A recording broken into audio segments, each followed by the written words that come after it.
Hi friends, welcome back to my mini blog. आजकल मौसम का बिल्कुल पता ही नहीं चल रहा। दिन में गर्मी और शाम को बारिश। दिन में भयंकर गर्मी हो रही थी और शाम होते ही भयंकर बारिश होने लग गई। जैसे ही मैं कमरे से बाहर निकली तो देखने लगी इतनी भयंकर हवा चल रही है, तूफान आ रहा है। बारिश के साथ मोटे मोटे ओले और बिजली भी चमक रही थी। स्टार्टिंग में तो भयंकर तूफान और साथ में बिजली चमकने लगी। धीरे धीरे भयंकर बारिश, बहुत तेज बारिश होने लगी। साथ में मोटे मोटे ओले भी गिरने लगे। मुझे तो बस चिंता थी कि कहीं मेरी मम्मी की प्याज के बीज खराब ना हो जाए। बारिश के साथ साथ लास्ट में इतनी ज्यादा ओलाबारी हुई, मुझे तो लगा सारे प्याज के बीज खत्म हो गए। सिर्फ आधे घंटे की इस बारिश ने तो इतना चारों तरफ पानी ही पानी कर लिया। बारिश को देख के तो मुझे खुशी भी हो रही थी कि कल सुबह मुझे जल्दी नहीं उठना पड़ेगा पानी डालने के लिए। नेक्स्ट मॉर्निंग हो गई थी और उठते ही काम रोज की तरह झाड़ू मारने का। कल बारिश हुई थी, तूफान आया था तो जिससे सारा छत इतना गंदा हो गया था। जैसे मैं उठ के छत में गई तो चारों तरफ छत में पत्ते ही पत्ते और थे।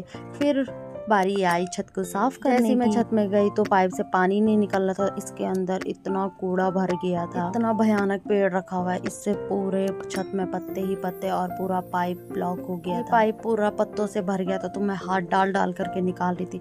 एकदम फोर्स बना, फिर सारे पत्ते निकल गए। चारों तरफ इतना कूड़ा हो गया था बारिश की वजह से, तूफान की वजह से। तो सब जगह मैंने सफाई की, फिर नहा धो करके मैं एकदम रेडी सेडी हो गई। मैंने ब्रेकफास्ट में मैक्रोनी और पराठा बनाया था। फटाफट से ब्रेकफास्ट करने के बाद मैं चली दुकान की। थोड़ी देर दुकान में बैठी रही और जैसे ही मैं बाहर आई, आजकल चमोली में बहुत सारी गाड़ियां दिखने लग गई। 2-3 दिनों से चमोली में इतना जाम लग रहा है। शाम होते ही मैं चली रोड पे क्योंकि मुझे आज लेना था दुकान का सामान। काफी देर अंकल जी का वेट किया, वो आ गए थे, फटाफट से सामान लिया। मनीषा और मैं गए थे क्योंकि हमें बहादुर नहीं मिला, तो मनीषा और मैं फटाफट से दुकान का सामान लिया। फटाफट से दुकान का सामान लगाया। जैसे दुकान से बाहर निकली तो अंधेरा हो गया था। आजकल चमोली में बहुत ज्यादा जाम लग रहा है। इसी से आज के ब्लॉग को इतना ही रखते हैं। Bye bye, see you soon, follow for more, love you all.